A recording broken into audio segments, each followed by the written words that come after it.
Great. Thank you very much. Thank you all for attending. I hope you are doing well, you, your families, your friends, wherever you are. My name is Olivier Woeffray. I'm practice lead in the strategic intelligence team at the World Economic Forum. Very pleased to have you with me today and to learn a bit more about the work we're doing in this context. Over the next 30-35 minutes, I will be introducing you to the work of we are doing in this area of scanning at the edge, starting with some words of context, briefly describing our approach. I will then also present a platform that we have developed and the capabilities that help us do this. And finally, say a few words on how you could engage or work with us after this, if this is of interest.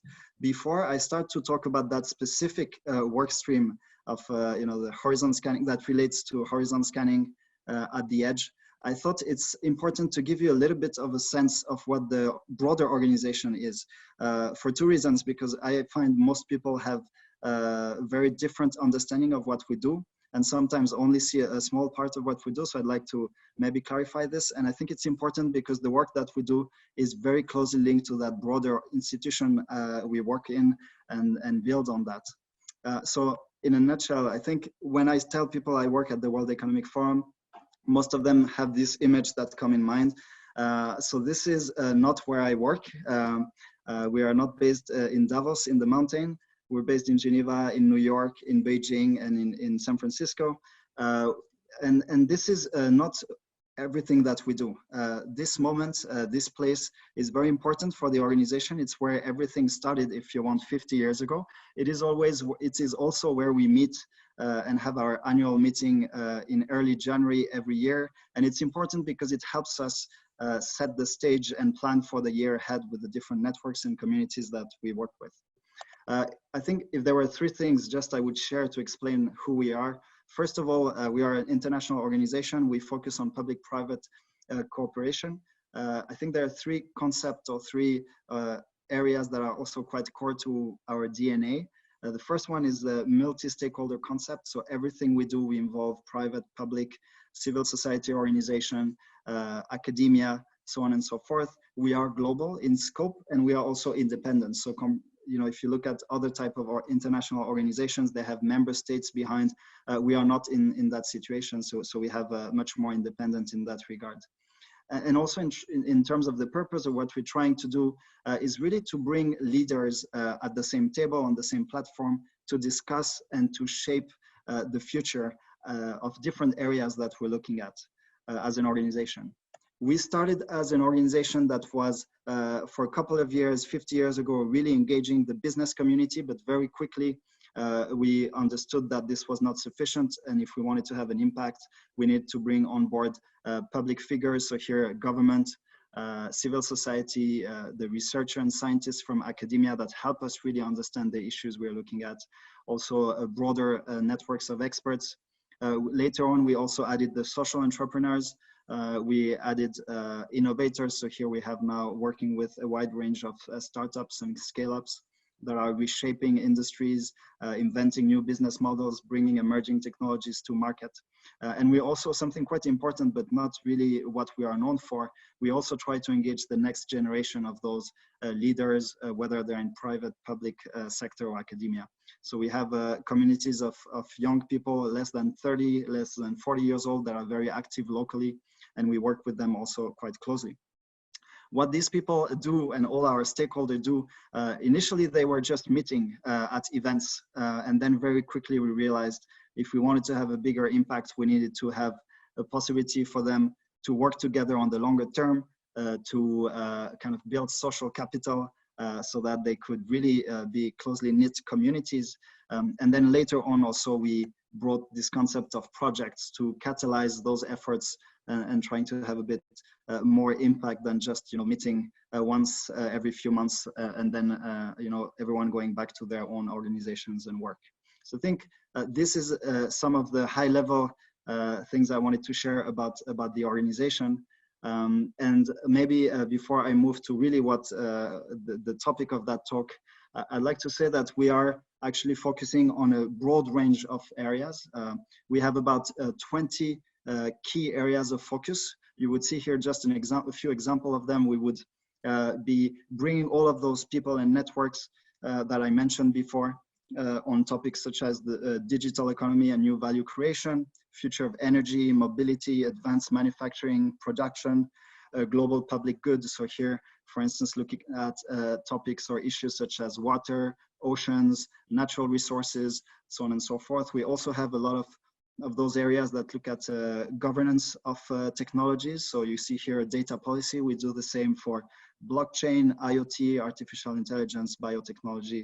And then very recently, we of course added a whole work stream on a COVID action platform that brings now close to 1,000 companies and governments, and trying to match them together and provide them a platform where they can exchange and collaborate and focus together on what could be done to tackle that crisis we are all in.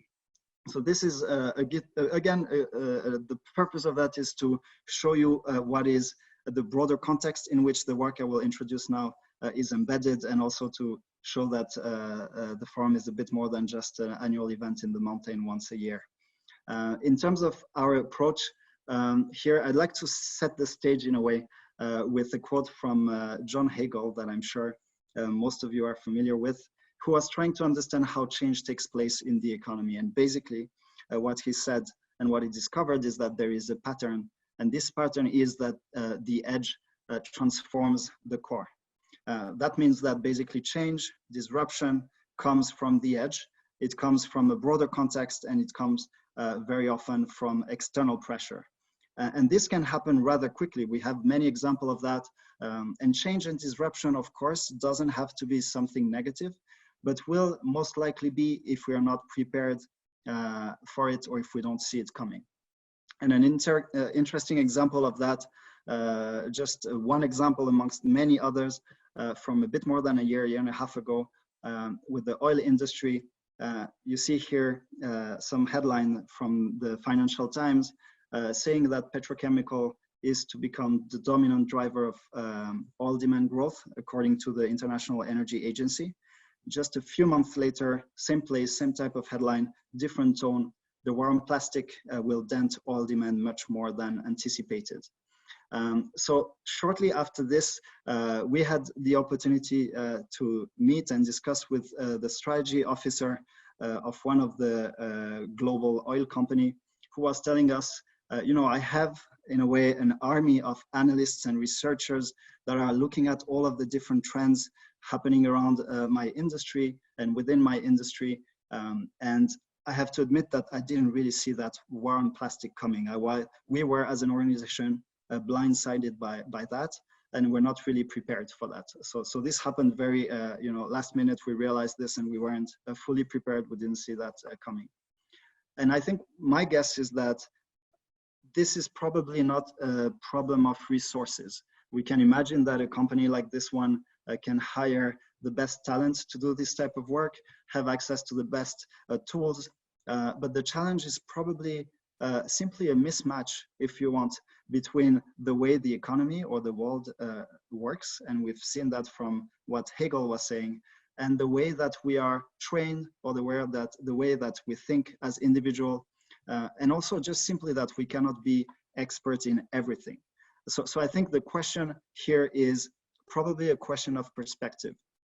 And if you look at this example of these analysts or that oil company, my guess is that they were looking at the world through the perspective of the oil industry, right? And they were seeing some things that might be different, that if you were looking at the world, maybe changing perspective and going a few meters down that image and looking at the world through that perspective. And if you look at, not through the eyes of the turtle, but let's say the experts in oceans, they might have seen something very different. Actually, people involved and experts in that area who've been working on oceans have spotted the issue of plastic pollution since a long time, and they're actually probably at the origin of what we call the war on plastic now. So basically, the question here, I would say, is mostly a question of perspective. And what we've done here in the context of this, we've done a bit of an analysis of the occurrence of single-use plastic as a concept in the news. in the media landscape for over a few years. And you see that for a long time, actually for a couple of years, this is mostly under the radar for most of us. You see here from 2013 to 2018, the occurrence of that conversation out in the news is pretty marginal, I would say. We are lucky as an organization, as I was mentioning before, to be working with a wide range of individuals, leaders, and experts in different areas. And we actually have been working with a group that we call the Global Future Council on Oceans for many years. And that group actually already in 2016 had published quite an important report in that field in collaboration with the Ellen MacArthur Foundation that was saying that by 2050, there will be more plastic than fish in the world's oceans. And that if we keep producing or failing to properly dispose of plastics at predicted rates, plastic in the oceans will outweigh fish pound for pound in 2050. So here you would say that basically for those people, this is not news in 2018, right? It's something that they were looking already at for a long time. After this though, I think the narrative or the conversation around single-use plastic was still pretty much under the radar until in 2018, early that year, China bans the import of recyclable waste. And here you see it then picks up quite drastically, and maybe too late when this becomes visible for our colleagues from that company I was mentioning before. So one of the key value of our networks as an organization, I think, is really that multiplicity of perspectives. And our goal here with the work I will present in a few minutes is really to connect those perspectives properly. So if we look at this, basically what this shows is that what is at the core for someone is at the edge for someone else, right? So imagine what we could do if we could connect all of those perspectives into a framework that actually connects those in the most user-friendly way and allows us to navigate through those perspectives, whether I'm starting to look at an issue from an oil perspective or from the oceans perspective.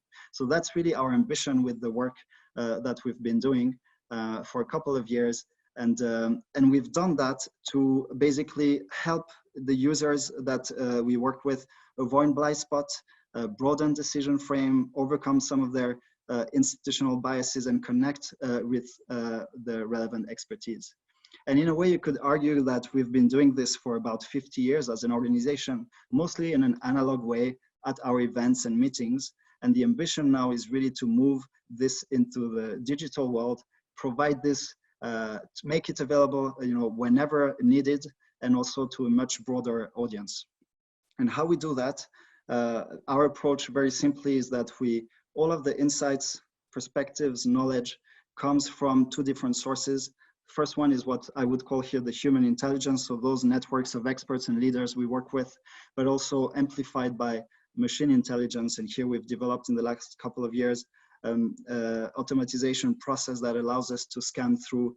Currently, we have about 250 sources that are curated by us because we think they provide the best information, trusted information in the different domains that we look at.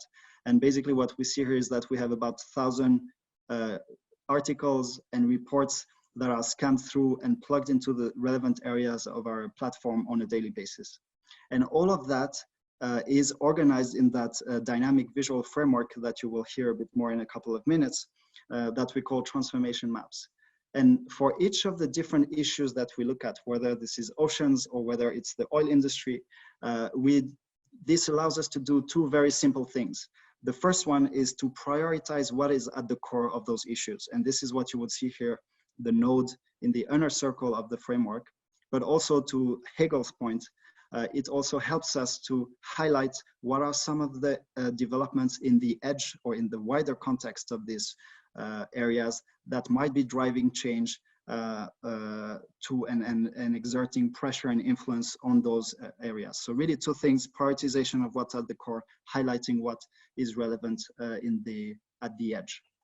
All of this to support decision making and provide our user with greater contextual environment in a way. I will now shift gears and show you in a second the platform itself. So that's something you will see is available to to all of you. And I will start just by saying that we are currently covering about 250 of those issues. You would see here that we cover about 150 economies, countries, and regions. So these are all the countries that we cover in our benchmarking work. You might be familiar with the World Economic Forum competitiveness report, gender gap report, inclusive growth, etc. So all the countries we have in our benchmarking work are represented here, including some of the major regions, ASEAN, Africa. We are also covering about 80 global issues. So these are issues that go way beyond countries and regions. They are in the maybe I would say close to. They tackle one family, subfamily there would be emerging technologies. So you see here areas such as 3D printing, 5G, artificial intelligence and robotics, blockchain. Others maybe that pertain more to the area of sustainability and environment, so circular economy, biodiversity, climate change. But we also tackle a lot more maybe social, environmental, and political others of those global issues. Here you would see civic participation, cyber security, COVID-19, development finance, emerging multinationals, education, employment, so on and so forth.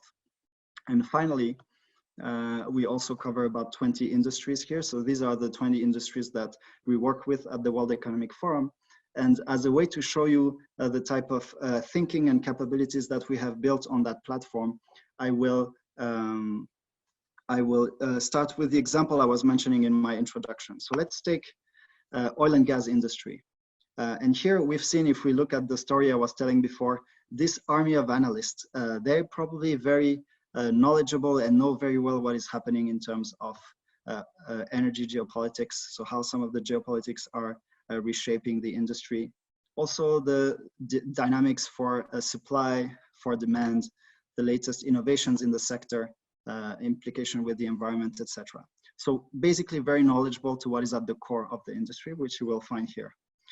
We also, what we've seen is that they might be slightly less familiar with, sorry for that, slightly less familiar with some of the dynamics that are going on in some of their clients' industries, you would say, or some of the industries they sell their product to. So here you would see the chemical and material industry, similar approach, we're mapping what is at the core.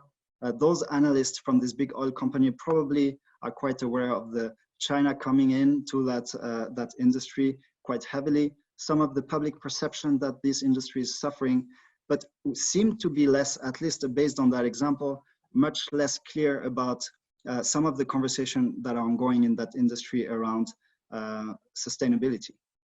And actually they seemed that they were not aware at all about the conversations really more specifically linked to oceans, in particular pollution in the oceans, and even more specifically with regard to plastics. So here again, those conversations. So if we look at this knowledge and how we are basically navigating laterally from one of those topics to another, trying to bring to the core some of the elements that are happening at the edge, they would have seen actually that in terms of plastics, there's 10% of oil and gas production would go is going towards making plastics, and that when you look at the question of plastic reduction and replacement, you already see that about 70 countries have imposed some type of ban on single-use plastic, and many more are moving toward full bans there, looking at some of the issues related to the environment amongst other oceans. So this is really the type of things you can do and how you can navigate. For all of those issues, I could then bring all of this back into where I started. And for all of those issues that we cover, not only we help the user to go into the broader edge and the broader context and exploring what could be some of the contextual development influencing the issues that are core to them, we also allow for all of this to get some deep dive on all of those dimensions and understand, as was mentioning before, what are the latest research and analysis published on a daily basis about those issues, what is some of the latest video content as well that can be watched here directly in the platform, and finally some of the data that we have here. So I think that's really for basically showing one of the core capabilities that we have here with this platform. I also wanted to show you something that might be of interest to some of you. And again, building on that same example, I'm actually realized that I would have needed something that I would call my plastic monitor. And I could here just briefly add an image so that it looks nice. Let's say this seems to be fitting to the story. And then actually in my exploration that I just did with you a few minutes ago, I realized that from the industry, oil and gas, there was this whole question about the demand evolution that I really need to be monitoring very well. This led us to the chemical, material and chemical industry, where we had some interesting questions here that I had missed about sustainability there. It drove us to look at oceans. So I could go here and also take what was relevant to me here. I think it was the question of pollution, and finally plastics. And here the question of reduction and replacement, basically. So let's say, and we had, let's say waste management, that's also something that is interesting and important. I will bring it in. So basically what you do here is that you could pick issues from any of those 250 areas that we are covering and bring them into your own monitoring framework that you can customize to the specific questions or the specific things you are interested in. And this is what I've just done here. I could save it, and that becomes automatically part of my library, if you want. So it's not something, let's see, it's not something that becomes public, so no one else will be able to see it, but it is something that I can access directly now, fully embedded into the wider ecosystem of issues. So when I look at the question of sustainability, I still have all of the edge factors that are connected to what I'm interested in. I could still navigate across those different issues. And also I would keep receiving the latest research and analysis here from about 250 of our content partners directly here into the feed to make sure I keep monitoring how those issues are evolving and keep my finger on the pulse, basically. All of this is available in different languages. So we could say, you know, I have a colleague that I will have to share this with, so I will share it here in another language. We have Chinese, Portuguese, Spanish, and others. And also something that could be relevant is to say that colleague, actually, I will share that with him.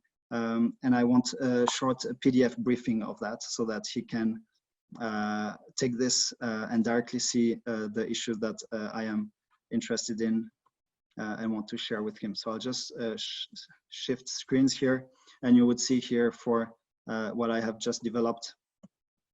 You get a PDF briefing with all of the content, description, and the latest research and analysis for those. So plastic reduction, the executive summary, and latest research. So this is basically, let me go back to the platform. So this is basically what I think the main capabilities that I wanted to introduce to you today. Let me just go back if I can find it. Sorry for that.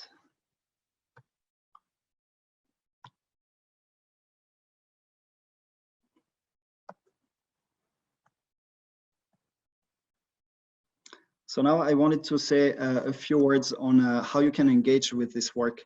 For us, it's quite important. So we are obviously continuously seeking to grow the community that engages with this, you know, whether this is through the open access model or with a digital membership, growing our digital member community.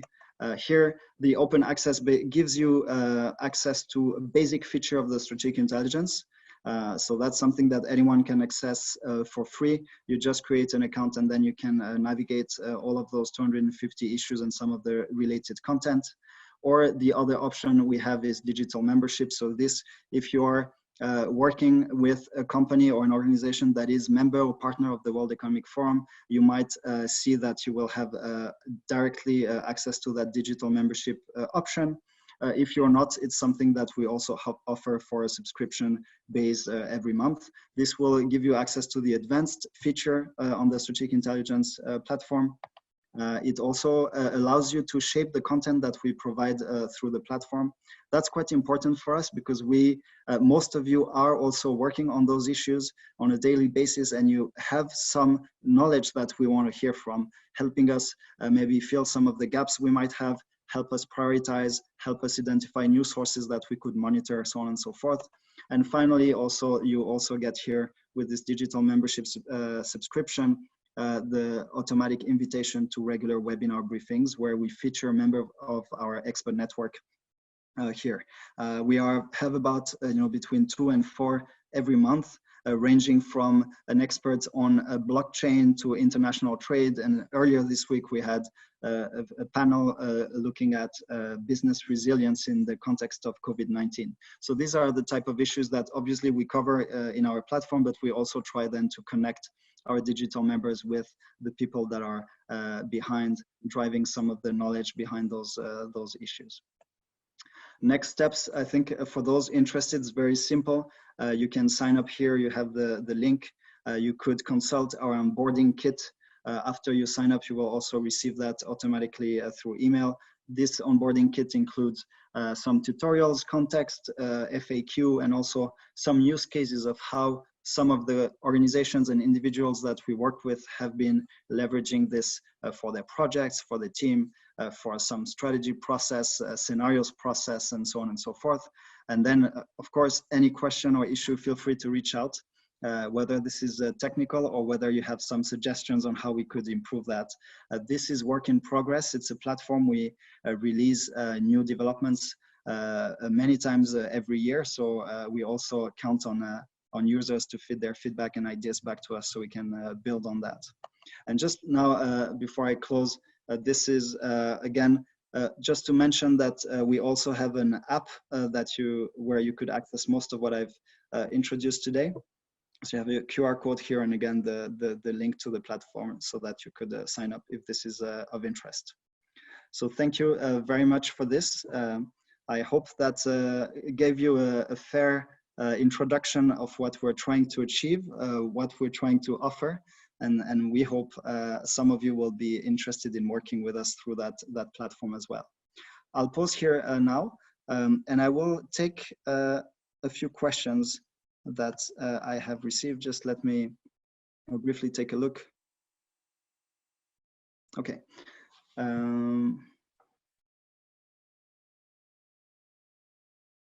So I'll just read them and try to answer on the spot. What are some of the best resources for discovering the edge? How do we best bring this into an organization, forecasting and foresight efforts? So I think that's an interesting point here. So the best resources for discovering the edge, I think there are many that are really focused on that. I would say one, again, just to bring it back to the effort here, is that we might not be sharing resources or reports or publications that are specialized in this, but by connecting all of those different issues, we would connect the edges to many cores, if you want, just because of the wealth of perspectives and the wealth of sources that we are covering through that platform. I think here, how do we best bring this into an organization, forecasting and foresight effort? I can share an example. It's very high level, but it's something that we've done with a few of our partners to connect the capabilities I showed you now to ongoing foresight or scenarios planning processes that they were running internally. And what we saw is that that was a rich depository of drivers and materials for them to consider. And the platform was used in a way to support their scanning effort, exploration and prioritization of variables, of critical uncertainties that they are tracking as part of their scenarios process already.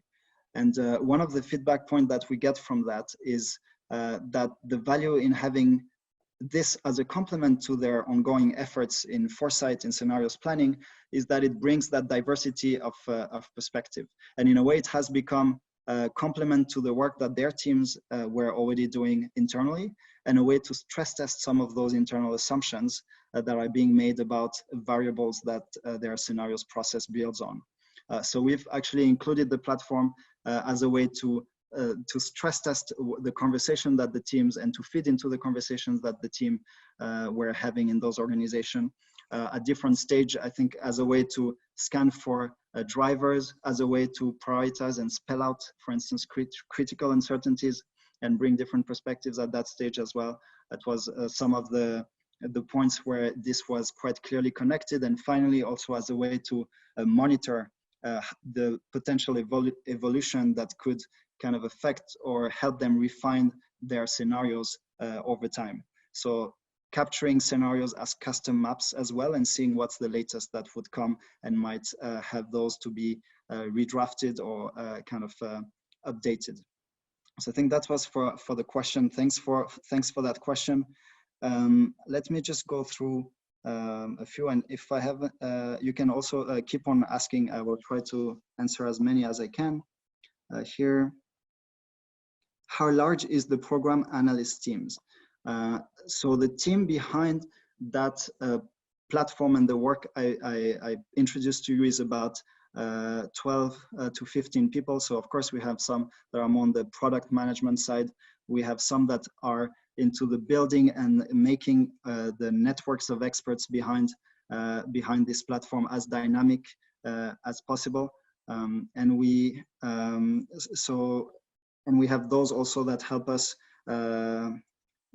establish partnerships with some of the sources that we are monitoring. And then we have also part of the team that works more on the engagement side, whether this is with some of the largest organizations that we work with, but also with some individuals that have subscribed to the platform. So I would say the core team is about 15 people, but then it's also probably interesting in terms of efforts to feed content into that platform.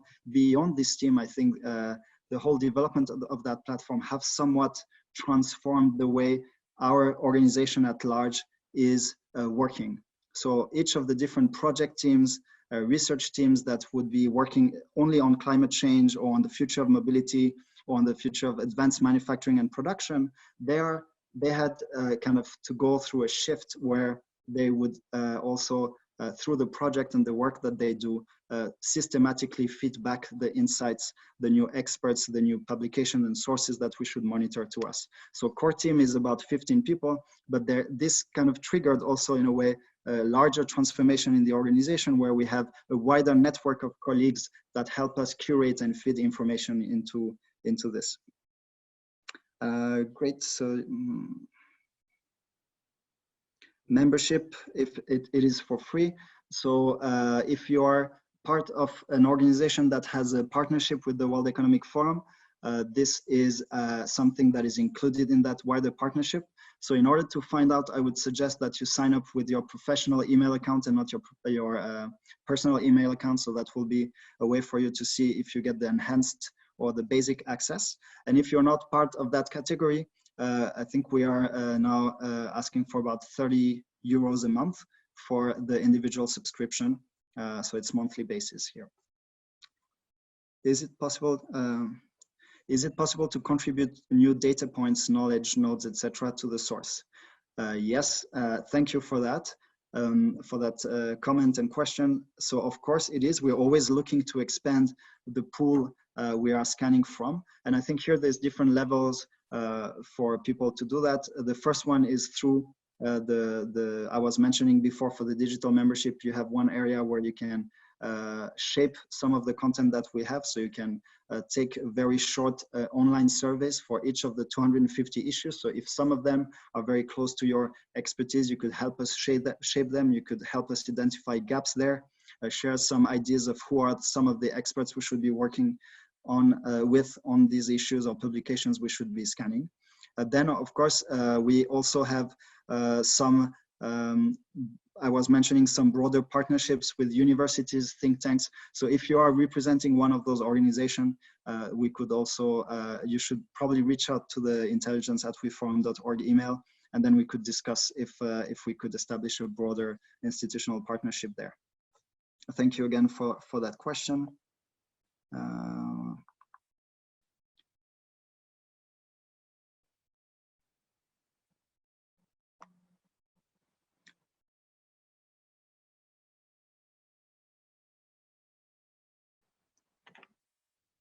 Okay, let me see.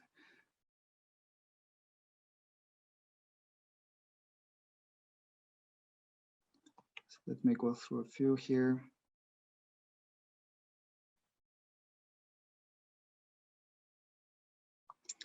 Do you have metrics to monitor and evaluate implementation of these issues? Timeline, deadline, milestone. I think, let's see if I understand the question well here, but I'll try to answer at least with my understanding of it. So all of the issues that we tackle here, we have ongoing work at the forum that we're doing with the communities and the networks that I mentioned. So if we look at climate change, or if we look at AI and robotics and so on and so forth, or COVID-19, we have ongoing work there on the form of initiatives and projects. And there we are, we have different ways actually to monitor the impact and how these are evolving and impacting, you know, and trying to deliver on the objectives that they have. This work is a bit not disconnected, but different to the one that we're doing here. In terms of the monitoring and evaluation here, I think what I would say is that our objective is, in a way, through that platform, really to inform and help people think differently, connect things that they were not looking at, making sure they're asking themselves the right question. And these are very difficult, in a way, to monitor and to have metrics on, because it is very soft, if you will. So we have metrics, and we can really look at what are the issues that people are most browsing, most engaging with. What are some of the strong connections that people see at the edge of a given issue, and by looking at you know, where people click, etc. So we are now building, in a way, a whole data set of information based, obviously, at an aggregated level on the usage of the platform. We have about 300,000 users of the platform across the board. And now this is becoming an increasingly interesting source of information in terms of understanding, you know, what people are interested in, what are some of the issues most top of mind for people looking at the oil and gas industry, for instance. What, from all of the users that start their journey from the oil and gas industry map, what are the elements at the edge that are most relevant to them, for instance? And now we are trying to pilot a few ways to bring this back into the platform as an additional layer of knowledge for the users, to also kind of help monitor what people are looking at, what are some of the strong links, and how this evolves over time.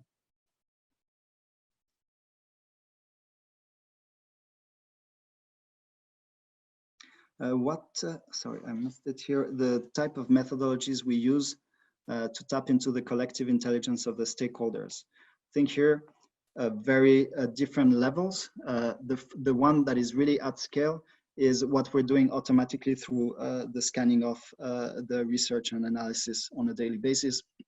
So this is coming through the feed on a daily basis, and something here, I think there's not much to be said. Then in terms of the other side you've seen, which is this knowledge graph we call transformation map.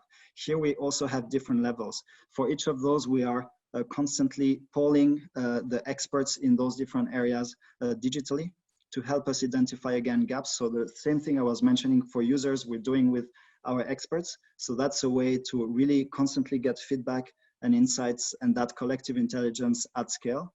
And this is information that is taken into account when we review those maps on a periodical basis with our co-curators, so usually international organizations or leading universities in those different domains. So they would build on the results of that those surveys. Another thing I was mentioning before is all of the experts that are behind those issues are working on projects, meeting at events with us, led by different teams in our organization that work on those different specific areas. And they help us to feed that back as well. So here it would be less of a direct link between the experts to directly ourselves and the platform, but through our colleagues that are managing this community, that are shaping the agenda for these different areas with stakeholders, etc. I would say these are the two main methods now that we're using. One is more at scale and enabled by technology. The other one is a bit more human and how would you say that, handmade, basically.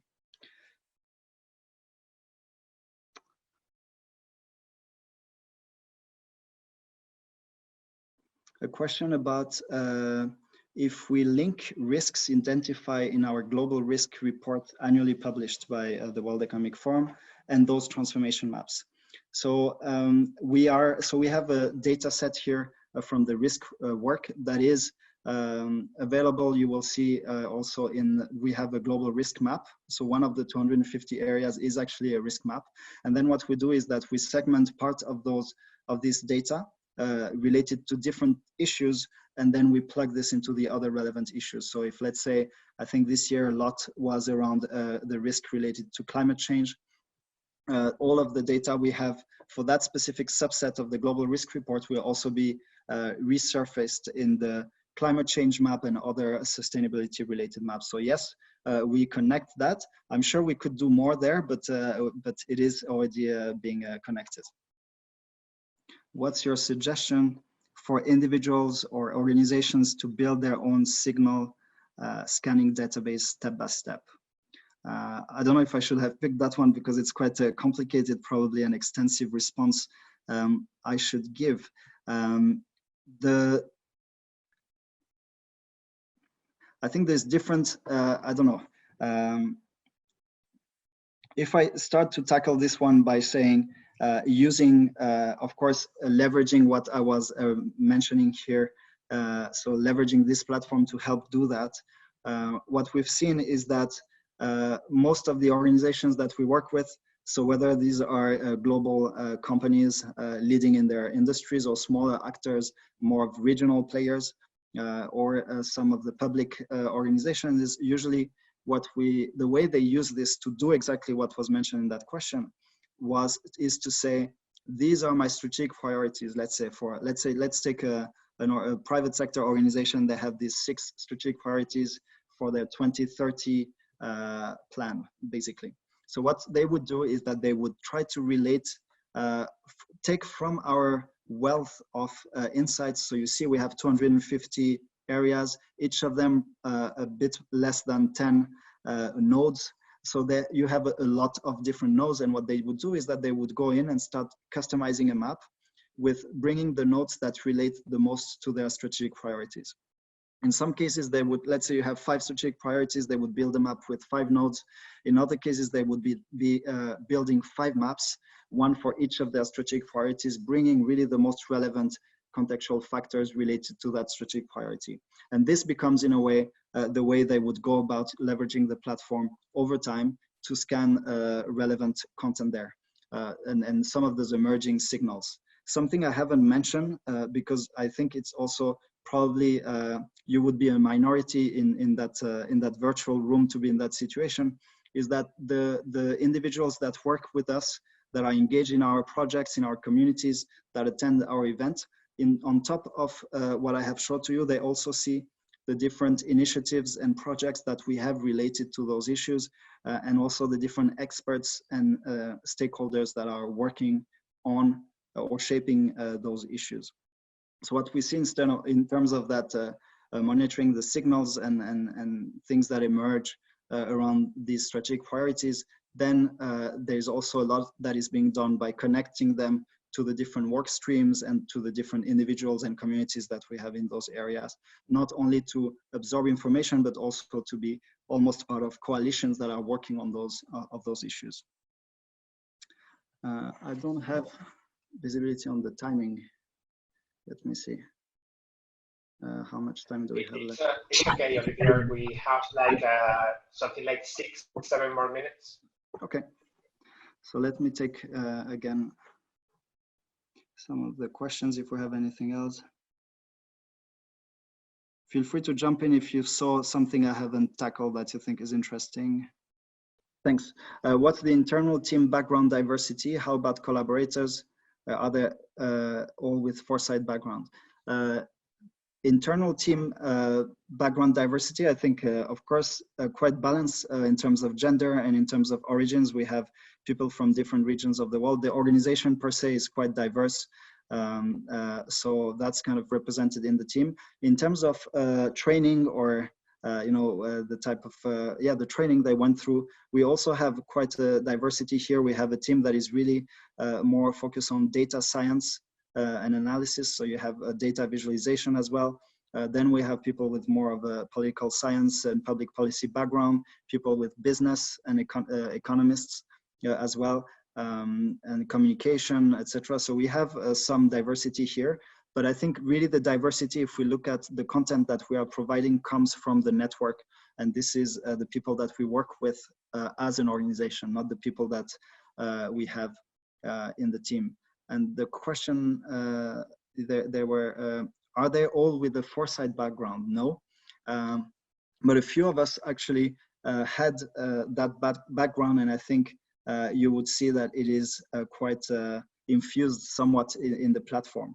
But it's not something that is cross-cutting in terms of the background of the team. The other question we had quite voted here. How do sources of human and machine intelligence complement one another from a practical standpoint? How do you capitalize on human intelligence throughout your network? So that's an interesting question. And I think we went through a bit of a journey with regard to that question, where our thinking has evolved. And seeing probably what you've seen today, you will understand that we are in a bit of an intersection there, right? We are not trying to do what others are doing in terms of big data. I'm just thinking about Quid, for instance, but we are kind of complementing the human and the machine. And basically, initially we thought about automatizing and building on machine intelligence much more. And now I think we are trying to find really the sweet spot in terms of using those technologies to enhance the work of our colleagues and the work of the people in the team, or the work of the experts, or the work of the co-curator. So I was saying before, we are co-curating each of those 250 issues with leading universities, for instance. So if you take, let's say, I think a blockchain, it will be with Imperial College, who is quite strong in that area. So what we do here in terms of a concrete example of complementing that is that we build on the feed and have our data analysts in the team and data scientists that do a lot of analysis of these thousands and thousands of reports that come in on a daily basis, and also use this to kind of put forward some insights on the table that is then considered by the co-curator along with the teams and some of our key experts. So we're trying to really, our approach, I would say, is to really complement human and machine, and use the machine to enhance the work of the human, but not in terms of replacing the human, which maybe a few years ago we thought we might go down that route. And I was mentioning very briefly Quid.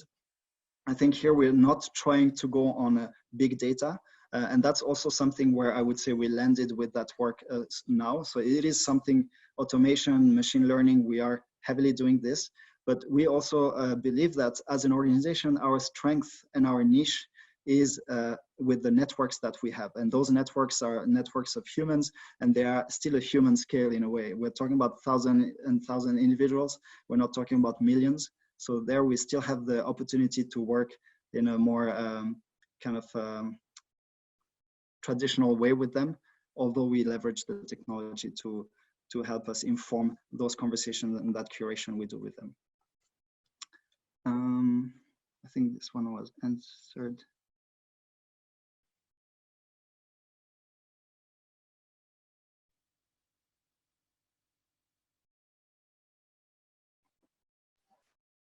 Okay, that's a personal one. And the organization one, what is my background and how has the WEF changed over the years? So I think the most interesting probably is not my background, it's probably how the WEF has evolved. So in a nutshell, my background is public policy. And I have worked in the area then of foresight, strategic foresight, scenarios planning. And I am now actually mostly working on how I can leverage this with our largest corporations that we work with at the World Economic Forum. So I kind of shifted a little bit from the public sector and public policy to more of the business. But I think the red thread really for me is how do you mobilize frameworks and methods that allow any leader or anyone trying to make sense of uncertainty, of long-term developments. So I think that's whether this was through scenario planning or through this platform or others, that's kind of a red thread. As an organization, I was saying we are 50 years old. We turned this year 50 years in January. It has evolved tremendously. Imagine, I was saying initially this was mostly an event, a yearly conference. So a lot of the people that were working with us were actually in the event field, right?